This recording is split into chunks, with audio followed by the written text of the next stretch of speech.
welcome back to My Second Self and I. My name is Matt. The other voice you'll hear from time to time is Alex. That's my forever co-host, the voice in my head. Hi, we're glad you're here. If this is your first time listening to me, thank you for trying a new thing. It's important to try new things. If you're a returning listener, thanks for listening. I hope you've enjoyed the journey so far. This week is a little bit different than our normal format. I thought it might be really fun to talk about a variety of different strange things that actually happened. I might continue doing episodes like this as a series if you guys like this episode, because I had a ton of fun putting this one together. One really easy way to let me know if you like this episode is via the app you're listening on. If you have the option to leave feedback in the form of a review, tell me what you like or don't like, and I will fix it. It's really that simple. But I'm not here today to beg you for your kind words or money. Though I won't turn those things away if offered. PayPal.com/HighStoryPodcast. Old name, don't worry about it. Alex, I'm right here. You don't have to yell. Are you ready? Yes, I am. Do you have everything you need? Is the phone charging? For the moment, it appears to be. But bring me the big book on the shelf over there. Which book? The big one. It's way bigger than all the other ones. The one covered in blood and hair? Yeah, the big one. Bring it here. Where the hell did you get this thing? Half-price books. Don't overthink things, Alex. You should know that by now I'm crafty. Today, we are going to talk about 3 separate, incredibly bizarre incidents that happened in the United States. The stories will get progressively creepier and weirder as the episode moves along. Oh, that's all we're doing today? Just campfire style? Yeah, man. There's beauty in simplicity. Grab some marshmallows, maybe some hot dogs, maybe a light jacket if it gets cool outside. We're currently in false spring where I live, so it could happen. But let's just keep it simple and have a good time today. The first story in what I'm calling the Anthology of Weirdness takes place in Maine, starting back in 1986. I can't do a good Maine accent, but imagine a lot of this being narrated by the Pepperidge Farms guy. I'll try, but it might just come out as Boston, I don't know. Without further ado, onward towards story time and the magic of metaphorical books! I don't think that was a good Maine. I don't think it was. He was a simple man. He lived a simple life. Yet some say he was criminally minded. Some give him more heroic qualities. Others still say he might not know right from wrong, or that maybe he's not all bad, just different. Astonishingly, for a period of almost 30 years in the woods of northern Maine, a local legend had circulated around the town of Fairfield, or maybe Rome. I can't remember. I think Fairfield, or either way, a legend of a hermit, a shadowy figure that lived somewhere in the woods just outside of town. But this was no legend. The hermit was as real as you or me. Hey, what about me? Yes, Alex, you too. Yay, I'm real. Lived in seclusion from 1986 until 2013 in a campsite he'd established nearby some cabins in the North Pond area of Belgrade Lakes. Save for 2 very brief encounters, Christopher Thomas Knight had 0 contact with humans for nearly 30 years. That was longer than my entire life up until 2013. That is insane. I was born, went to school, made friends, hit puberty, hit a tree on a 4-wheeler, lost friends, moved to Texas, graduated high school, tried a different career path that didn't pan out, then moved into my first apartment, and then this guy sees another person for the first time. He'd graduated from Lawrence High School in Fairfield, in 1984. It could be that he'd simply had enough of modern society and the judgmental opinions of his peers, or he could have found inspiration in a book. Whatever his motivations were, he just up and decided one day, you know what? I've had enough of this town and pretty much everybody in it. I'm gonna go live in the woods. This man is 20 years old right now. Nobody even reported him missing. He had a good relationship with his parents, but emotion wasn't a huge part of their daily interactions. In reality, it appears as though Christopher took a road trip to Florida one day shortly after graduating, and upon his return trip, he ran out of gas, grabbed his tent out of the trunk, left the keys in the car, and just wandered off into the woods, drifting slowly but surely further and further north to the location we know him from today. The majority of known interactions with Christopher come from the owners of the cabins that he liked to steal from. I say interactions kind of lightly, as that they didn't really see him in person, they just kind of knew about him with cameras and stuff. The cabin owners said they first encountered him, kinda, in 1997. They'd stocked the fridge and pantry with tons and tons and tons of food, and came back a few days later and every bit of it was gone. All of it. Somebody had come by and stolen everything of value from inside the tiny cabin. One thing in particular he liked was batteries. He loved batteries. Not the stuff they were in. No, he wouldn't take the device, just the batteries. He'd also take food like meat and bread and beer and cereal, mac and cheese, and hot dogs were a big favorite of his apparently. I guess they'd be easy to cook. Or just eat if he's feeling lazy. Oh, I wonder if he cut up the hot dogs and put them into mac and cheese. I still do that to this day when I want to feel like a kid again. Don't knock it, alright? He liked beer, but he wouldn't ever take Miller Lite. He only took Budweiser and other beer brands, but not Miller Lite. You know, good beer. Just kidding. Fucking all beer is gross. Regardless of this host's humble opinion on beer, Christopher must have been a man of class. It was the king of beers only for the legendary recluse. He almost never took anything homemade, though. He said he didn't trust homemade stuff because it might be poisonous. How did he do this, you might be wondering? Hermit Man was very, very smart. He made it a point to come only twice a year, once in the spring, once in the fall, sometime during the week, and on an overcast night. He would always operate under the cover of darkness. He would paddle silently along the shore in a stolen canoe from a vacant camp, used it to transport propane tanks that he used for cooking and melting snow to use as water. He would always avoid using a wood fire so as not to give away his location with a smoke trail. And after using the canoes, he would return them to exactly the same position he found them in and would sprinkle pine needles on top to make it appear as though it had remained undisturbed.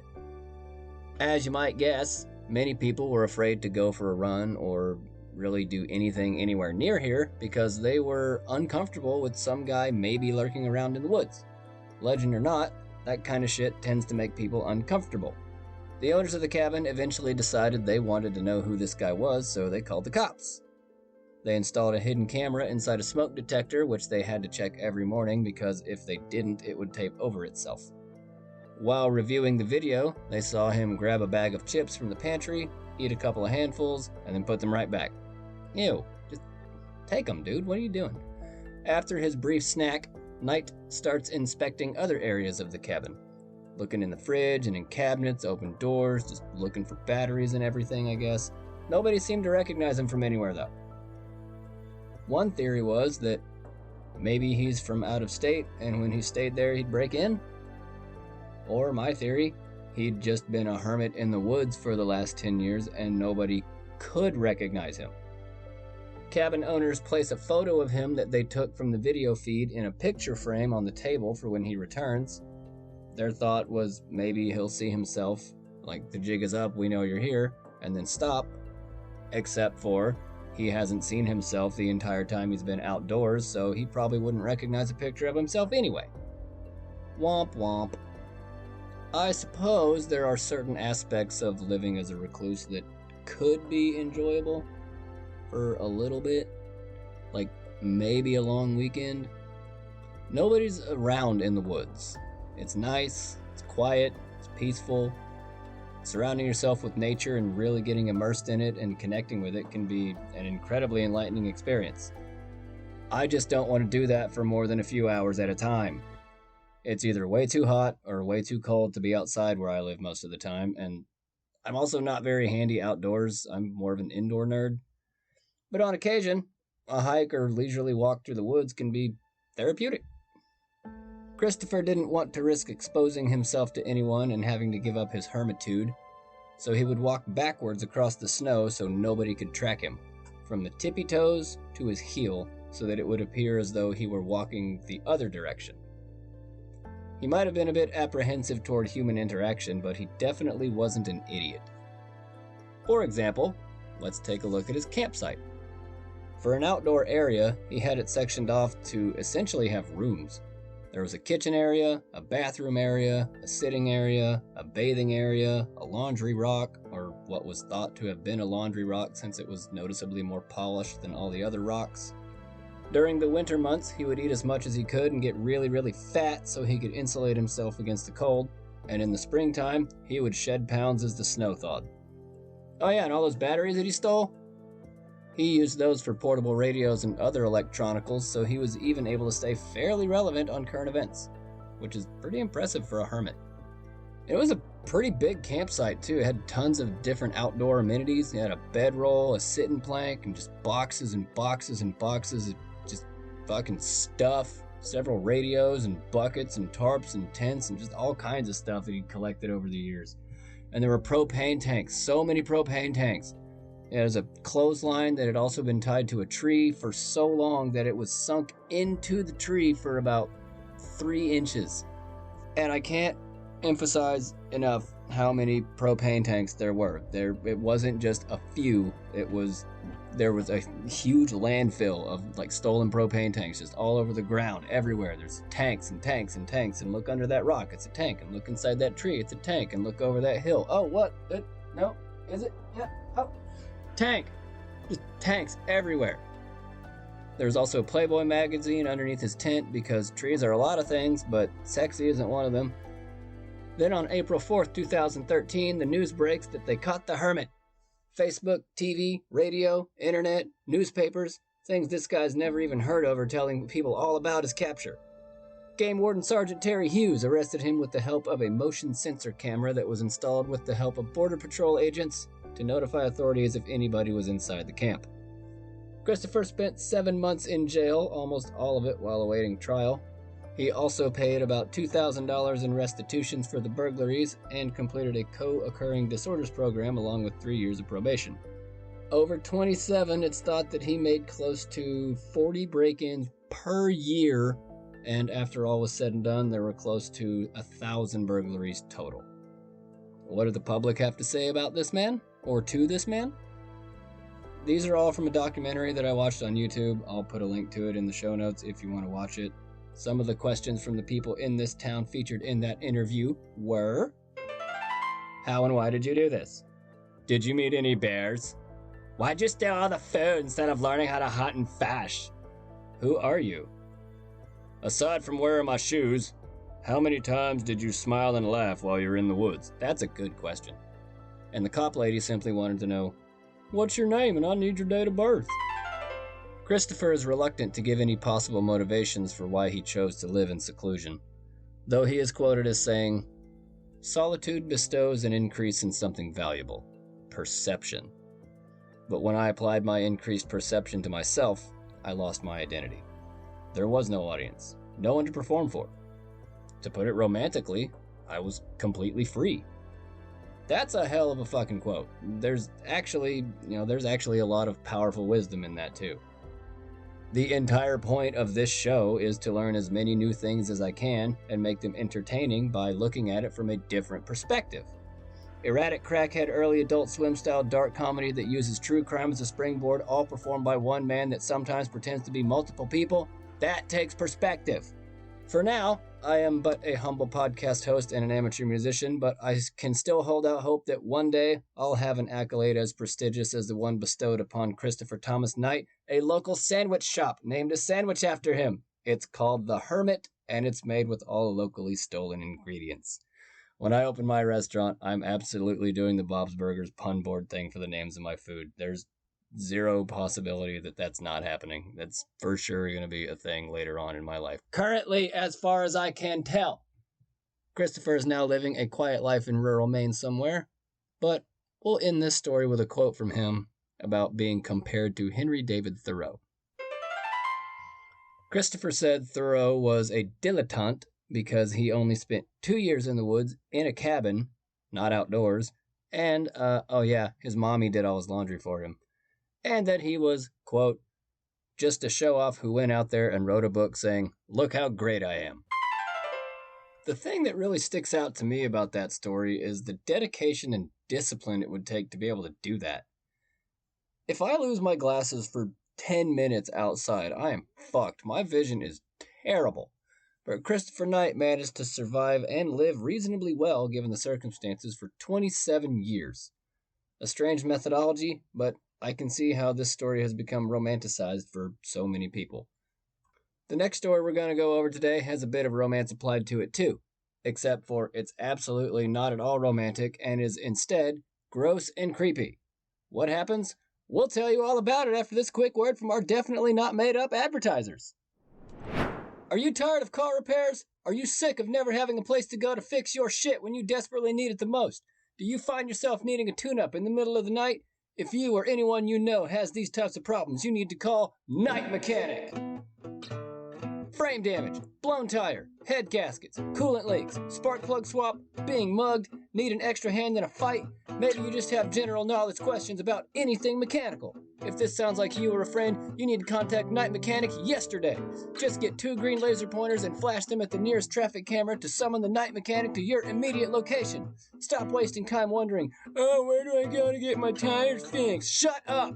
Get the laser, get your car fixed, get safe, get Night Mechanic.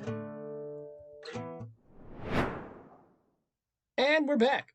Alex, turn the page. It's time for another story. Stop talking like that. Karl Tanzler, later known as Count Karl von Kossel, born February 8th, died July 3rd, 1952. Why are we talking about him? Because he did some really weird shit. Oh, what kind of weird shit did he do? An excellent question, Alex. We'll go into detail a little bit later on, but after some much failed attempts at pitching woo, he married a dead woman. He did what? Posthumous marriages, or necrogamy, have taken place several times throughout history, and perhaps even stranger. It is a lot more prevalent than I once thought.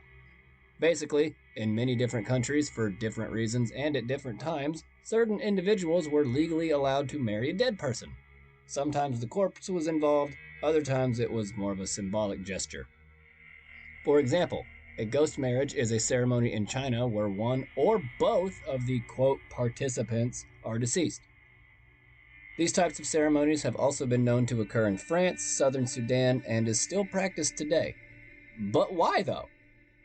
Because tradition dictates we do so. In China, unmarried girls were often shunned by society, so parents thought it better to have her married to a literal corpse instead of being unmarried, as that was a worse look for the family.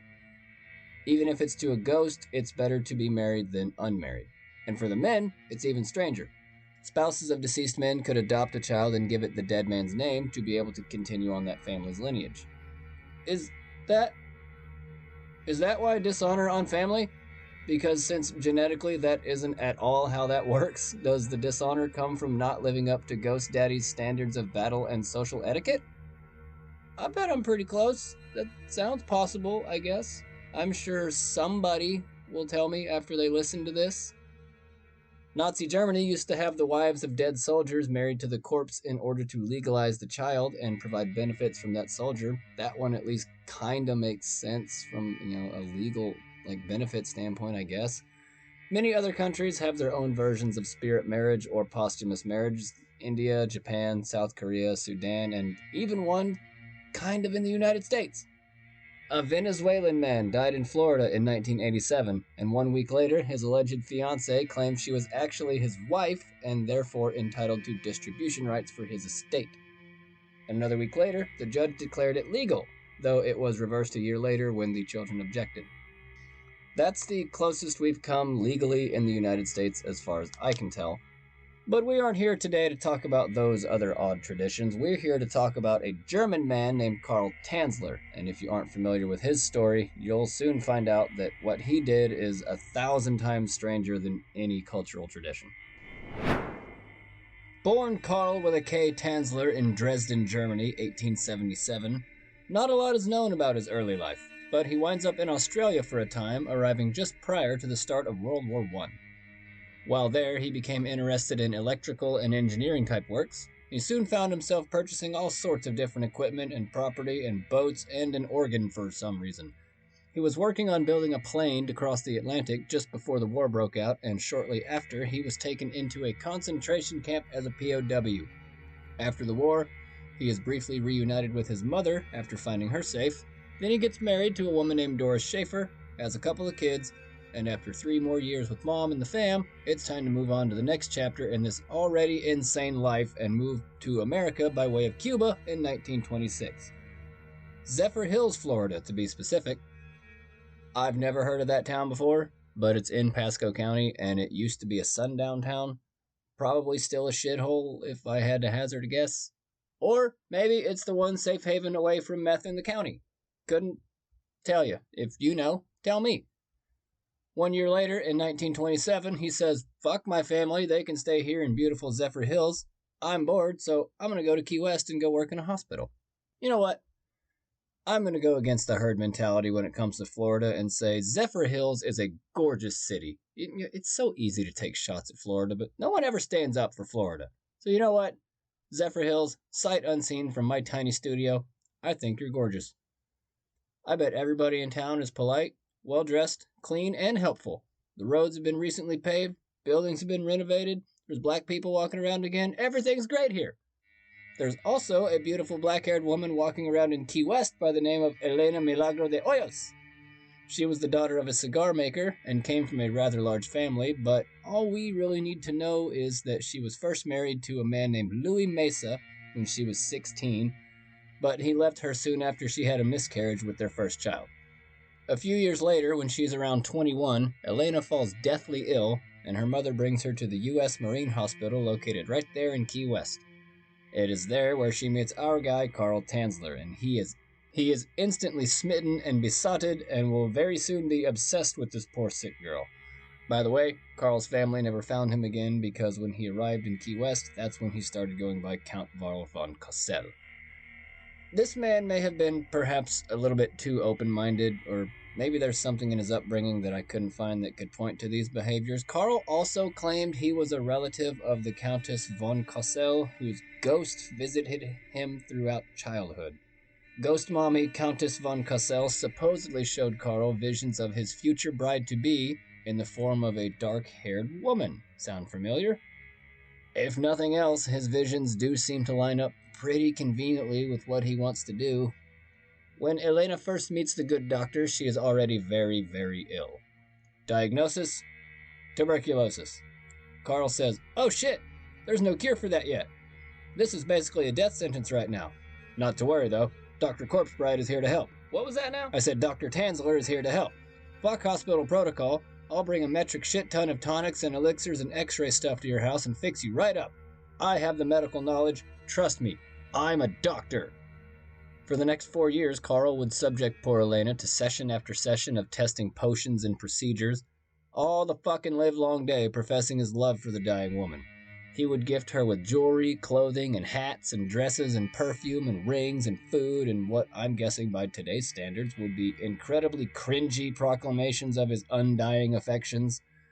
These all obviously went unrequited, and also, to make matters worse, his treatments didn't work, and on October 25th, Elena dies of tuberculosis in 1931. Now, many people already thought Carl's behavior was strange before she died, and it definitely was. No arguing that.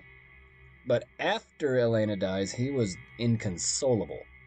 He insisted on paying for funeral and mortuary services, and then, get this, he even erected an enormous above-ground mausoleum in the Key West Cemetery, and he was the only one with the key. What the fuck? That had to be expensive, right? I would have to imagine so. He was also there every single day for the next 2 years, which Elena's family thought quite bizarre. Perhaps even more bizarre, Carl is suddenly fired from the hospital, reasons unknown, and stops visiting the tomb. I don't know why he got fired, but I do know why he stopped visiting the tomb.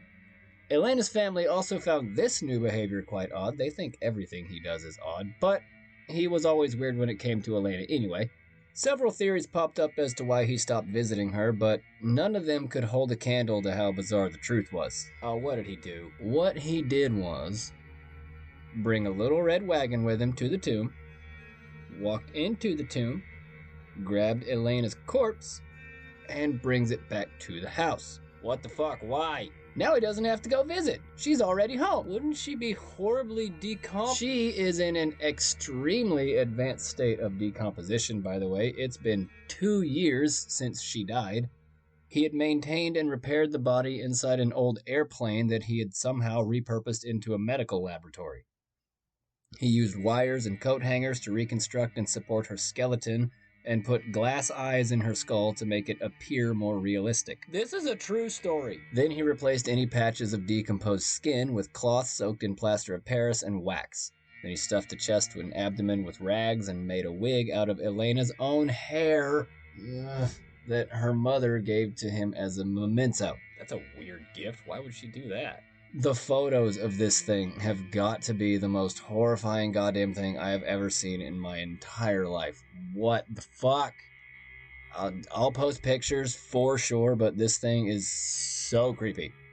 It looks like a mannequin with a roadkill wig and poorly drawn on facial features. Particularly the eyebrows are what bother me the most about it. It looks like the eyebrows that old ladies have to draw on because they can't grow them anymore. This thing does not look good. He would also dress the body in old clothes he had lying around the house that, you guessed it, also belonged to Elena. Would it not smell horrible? How was this man not a walking puke hose 24/7? He doused the body in perfume and preserving agents to cover up the smell. And I guess if you want something bad enough, you can find a way. This next part is super gross. Heads up, skip 15 seconds if you don't want to hear it. He then moved her body into his own bed where he slept next to it and for sure fucked it a lot. And very much like when she was alive, he brought the corpse all kinds of presents like new clothes and jewels and hats and dresses and shoes and socks and so on and so forth, and he installed a privacy curtain around his bed because why not at this point? Welcome back, listener. That feels like about 15 seconds. That was gross. Be glad you skipped that. Preservation remained a constant chore, however, with repairing skin and the skeleton on top of reapplying perfume and disinfectants and preserving agents. At no time did Carl ever think, maybe I should stop, because this is way too much work? But no, he just keeps going with it. How long do you think you could live with and, let's just say, interact with a dead body?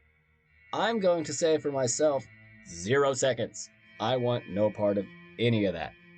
I haven't even been to a funeral in like 20 years, so I'm not prepared for that at all. He did this for 7 years. Carl was largely considered a recluse by most of the town, but eventually some people in town started to notice him buying women's clothing and perfume.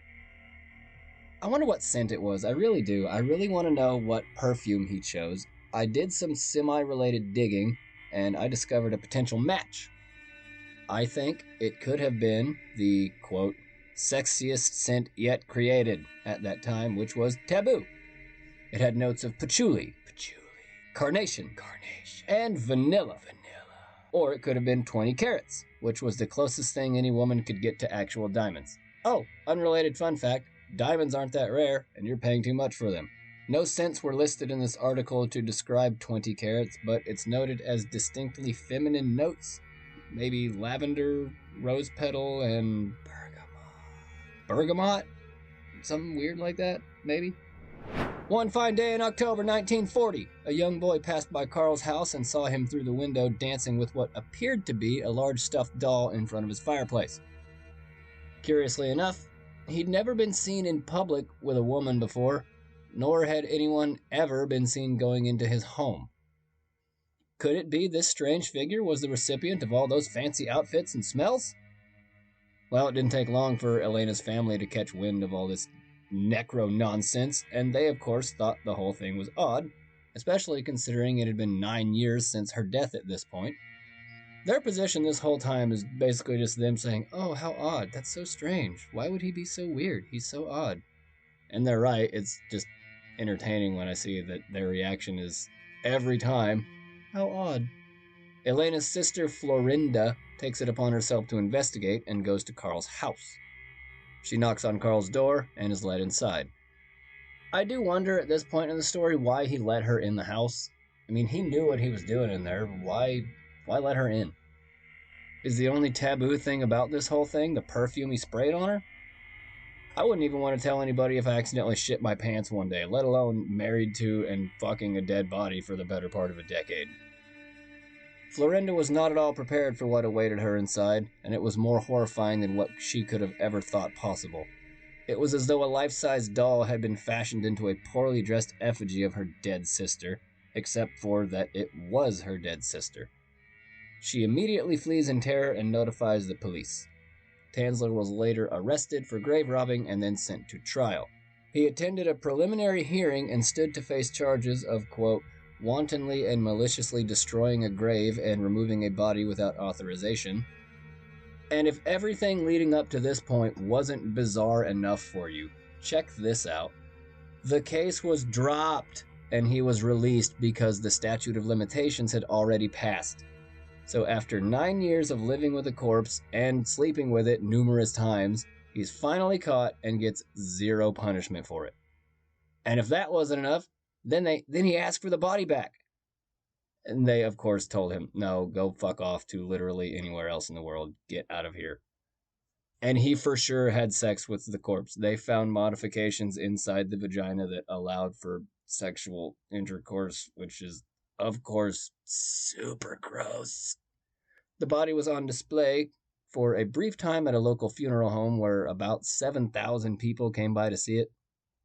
And it was later reburied in an unmarked grave in a secret location to ensure that no one else, looking right at you, Carl, dug it back up. Public reaction to this whole thing was surprisingly compassionate. For whatever reason, a lot of people in town began expressing a feeling that Carl was simply an eccentric or a hopeless romantic, just a lonely old man looking for love in all the wrong places. I would fucking say so. Tanzler eventually moved back to near Zephyr Hills, where he lived quietly and became a citizen in 1950. During this last chapter of his life, he used a death mask to create another life-sized effigy of Elena, not a corpse this time, I don't think, and lived with it until he died on July 3rd, 1952. Some say his body was found in the arms of the doll, but the obituary said he was found on the floor behind the organ that I mentioned in the very beginning of this story. Some say that he swapped the body with an effigy before moving away, or that he'd paid someone to return the remains to him, but that has never been confirmed. I wonder if someday someone will dig up and marry his corpse. I doubt it and sincerely hope not. I feel like people that saw him as a hopeless romantic after the trial didn't have a firm understanding of what romantic means. And it can be sort of tricky. It seems to vary from person to person. Some people find it more romantic to say less and do more. Some people are enticed by physical acts of service or positive affirmations. And much like myself, some people find romance in the written word. The simplistic beauty of a carefully worded phrase can evoke the deepest emotions in some people. Other times, a carefully worded phrase can have the opposite effect. This last story is probably the creepiest of the three, but I really only say that because there's more of an air of mystery around this one. Corpse Bride is creepy for sure, but we kind of know exactly what happened and who did it there. Not so much with this next story.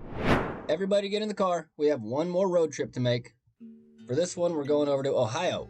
Don't worry though. Bowling for Soup told us 15 years ago that there's nothing wrong with Ohio except the snow and the rain. The town we're going to probably sees its fair share of rain, as Circleville is most widely known for two things: the series of creepy letters that we're going to talk about in a few minutes, and also an annual big-ass pumpkin show. That's not the name of the event, it's just the pumpkin show. But these are some seriously big-ass pumpkins. If you go to the website, there are photos of all the biggest pumpkins in the contest, and they all have their weight painted on them.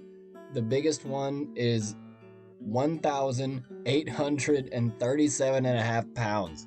Damn near literally a ton of pumpkin. That would make so much pie. Oh, wait, no, don't use that for pie. I can't imagine it would be good for pie being that big. It would not be sweet at all. More like a gourd. There seems to be a source of perennial competition in Bob Liggett, who has won the contest a whopping 13 times, and his largest pumpkin entry weighed in at 1,964 pounds. 36 pounds away from a full ton. How do you grow a pumpkin that big? Dude, I can't even grow hair. I have no fucking idea how to grow pumpkins. A lot of water and sunlight, I guess? This is a 4-day event, by the way. 4 days of pumpkin shit? Yeah, you have to make time for all the parades. There's the Miss Pumpkin Parade, the Little Miss Pumpkin Parade, which is worse, a dog parade, a baby parade, a band parade, and you gotta celebrate all the wonderful administrative and support staff for such an event. How do you do that? With another goddamn parade. Why not? Don't worry though, there's also all the pageants to go along with all those parades. You can go ogle all the women in attendance if you want. I would be bored to fucking tears at any kind of beauty pageant. I want no part of that. Especially ones for children. Replace the word women from a few seconds ago with children, and it's the exact same thing, and it's way... pageants are weird. Stop with pageants. What they're saying, really, with kids' beauty pageants is which of these kids is the least ugly, and that's not a factor in anything. Who fucking cares? Just go let your kids be kids. Like maybe at the big wheel race, which might actually be fun if it weren't also kids riding them. I personally think it would be way more entertaining to watch adults try to race a big wheel. Drunk adults. I want to see a bunch of guys get hammered and race a big wheel down an equally big hill. And the only brakes you have are your feet and a wall of giant pumpkins at the bottom to stop you. Okay, I think that's enough pumpkin and pumpkin-related bullshit for a while. I can wait until Thanksgiving. March 1977, somebody began anonymously sending letters to the residents of Circleville, Ohio. By the time the letters stopped in the 1990s, there were somewhere around 1,000 letters received by various people, most of them postmarked in Columbus, about 30 miles north of the small city. The first victim to receive a letter was Mary Gillespie, and wound up receiving a majority of the attention from the anonymous letter writer as well. Mary was a bus driver, and from what I can gather, a well-liked one. The first letter sent to her accused Mary of having an affair with School Superintendent Gordon Massey. It reads, "Stay away from Massey. Don't lie when questioned about meeting him. I know where you live. I've been observing your house and know you have children. This is no joke. Please take it serious. Everyone concerned has been notified. It will all be over soon." And if that letter wasn't creepy enough, her husband Ron also received a letter not long after the first one. It reads, "Mr. Gillespie, your wife is seeing Gordon Massey. You should catch them together and kill them both. He doesn't deserve to live. We know what kind of car you drive. We know where your kids go to school."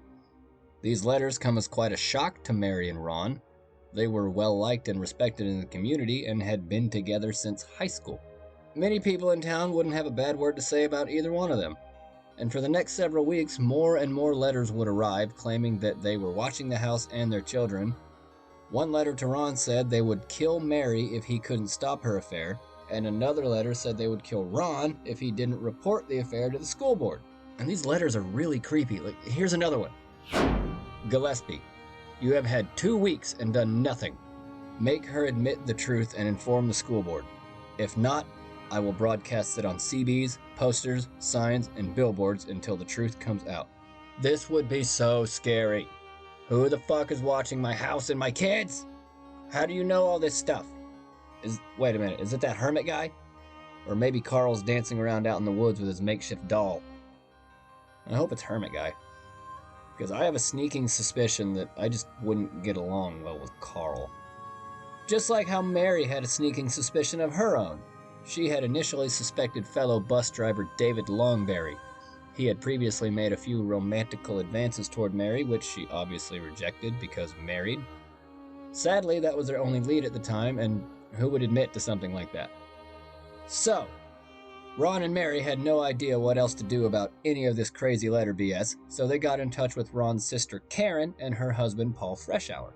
Together, they decided that Paul would write a letter to David saying that, "We know it's been you writing the letters," and for a few weeks the letters stopped. It seems to have worked until another letter appears. It didn't work at all. I'm calm again. August 19th, 1977. Ron gets a phone call whilst at home chilling in his favorite sit-in chair. Whoever was on the other end of that phone must have had some pretty intense things to say, because Ron jumps up angrily out of his chair, grabs his gun, and charges out the door to, quote, talk to the person writing the letters. At least that's what he told his kids. Ron, however, was not successful in negotiations with the mysterious scribe. nor would he be successful in any future negotiations, as he died in a car accident a short time after leaving the house. He wasn't found until a few hours later, with his truck crashed into a tree. Official police reports claim his death was the result of a drunk driving accident, but his family claims he'd not been drinking that day. So is that enough to put a stop to the letters? One of the two people receiving them is dead? No, not by a long shot. Not long after Ron's death, other people began receiving letters too. These ones were about Sheriff Radcliffe, the officer that filed the police report. These letters claimed that Dwight was involved in a cover-up with Ron's death.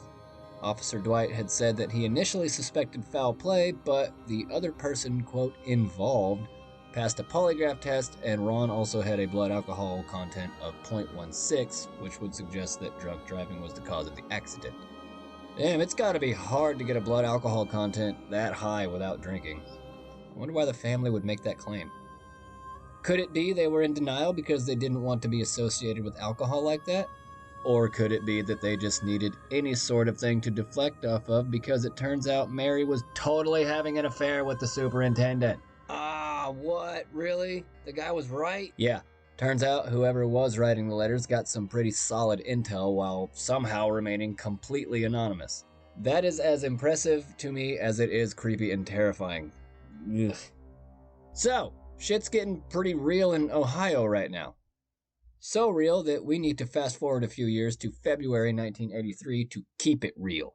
The letterman had taken to placing crude signs all around town now, many of them along Mary's bus route.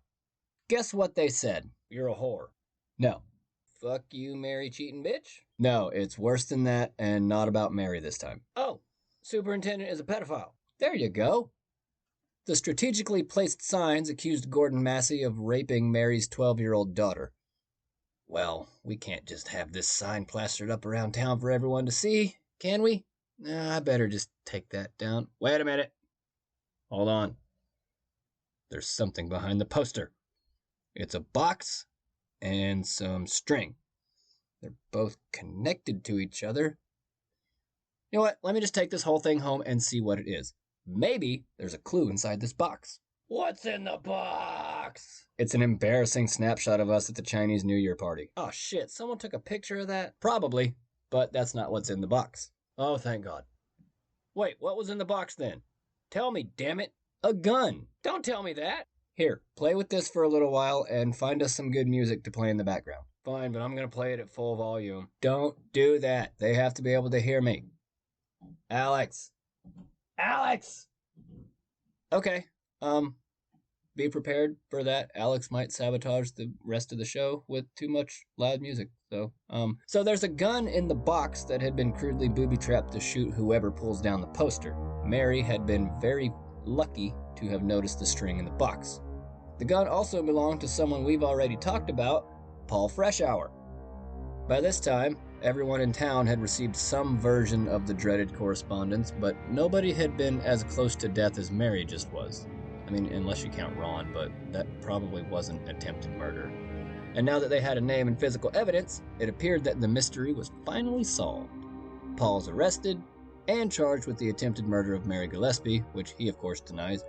He claimed that the gun had been stolen out of his garage a few weeks prior. But his wife, Karen, in true goddamn Karen fashion, throws him under the bus and says he is the letter writer. What the fuck, Karen? God damn it, Karen. I guess we've been dealing with them for longer than I thought. Get it together, lady. Trial time comes around in October 1983, though it's not a very strong case. There is very little physical evidence linking him to the gun, apart from it being registered in his name.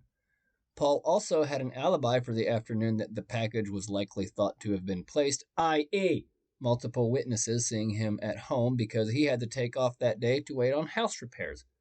Somebody managed to erect a giant mausoleum in his backyard without him noticing.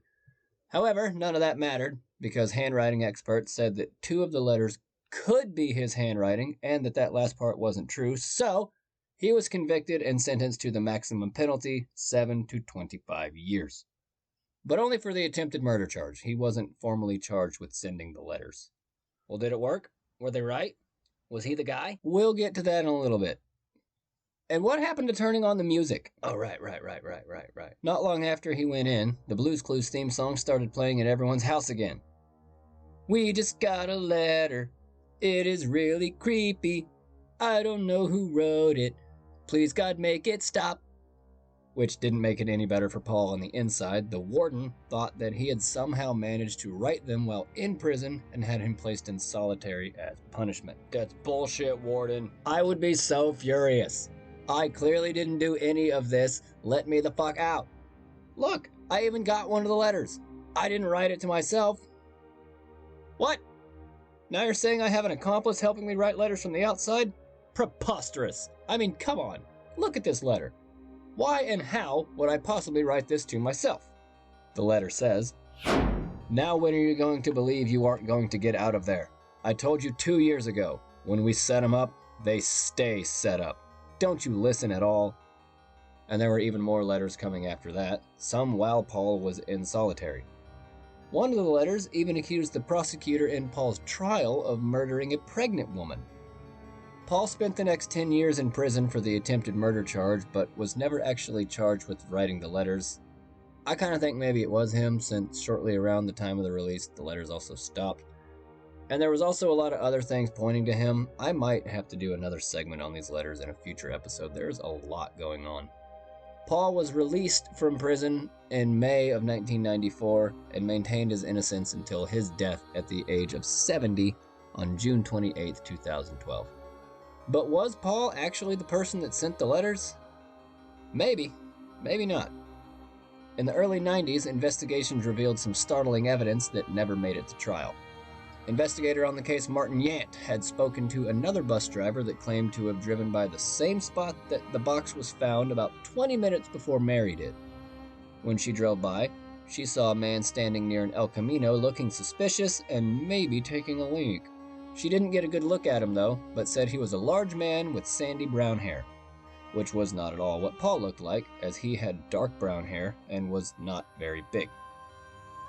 Or could it have been the superintendent, Gordon Massey, trying to deflect attention off of himself? Maybe the other bus driver guy, David Longberry, was secretly a genius sociopath with a penchant for writing. I don't really think either of those are a strong candidate, but this is a weird fucking case, so could be anything. Yant also said that, I like that name by the way, Yant. He also said that while talking with Paul in prison, Paul suggested that the thief who stole his gun was none other than his own son, Mark. Paul was extremely secretive about that though, and it never made its way into any headlines. That is until September 11th, 2012, never forget, when Mark's body was found floating in the Scioto fucking river just before sunrise. He had shot himself in, I don't know how to pronounce that, Scioto, Scioto River? He had shot himself in an apparent suicide. And I don't know why, but that's weird to me. Did he shoot himself while in the water? Did he roll into the river from elsewhere? And if you're gonna shoot yourself, why bother going to the river? That's just kind of odd to me. Karen later on said that he had suffered from depression for a long time. Yeah, I guess I'd be depressed if I had a Karen for a mom too. Forensic letter expert Beverly East did some extra due diligence, as she puts it, and believes she has at long last revealed the identity of the letter writer, and links it all together with the letter G. G is for jungle. J is for jungle. G is for spot. Well, where the hell is that? That's what's in the box. I don't get it. Give it a minute. Beverly East determined that due to the similar way the letter G and a few errant 2s that could also be mistaken as 3s were written across hundreds of samples ranging from 1977 to 1994, there you go. She's almost positive they could have only originated from one person. And that person was, in her own words, 100% Paul Freshour. So there's that. According to Beverly East anyway, Paul Freshour was without a doubt the perpetrator of the super creepy letters. Could he have possibly had a hand in Ron's death? Seems unlikely, but I suppose weirder things have happened. I mean, this episode is a fantastic example of weird things happening. There were a ton of secrets floating around this little town too. I wonder how he found all this stuff out. Oh yeah, and it turns out that that letter about the prosecutor murdering a pregnant lady was at least sort of based on a truth. Roger Klein, the prosecutor, had an affair with the dead woman at some point, and was also found to be the father of her unborn child. And the secrets go even deeper than that. The guy that performed Ron's autopsy, Ray Carroll, was outed as a pedophile in 1993 and was charged with 12 counts of gross immorality, sex crimes, corruption of a minor, pornography, which I didn't know was a charge, obscenity, and indecent exposure. Jesus, gross immorality is right. And there are plenty more secrets floating around that town that we could discuss, and I want to because there's just so many more things that we could get into on that. We'll definitely revisit that later on, but that will have to wait until the next volume of Anthology of Weirdness. I don't know about you guys, but I had a ton of fun with this episode today. I honestly don't know which of these stories I enjoyed the most.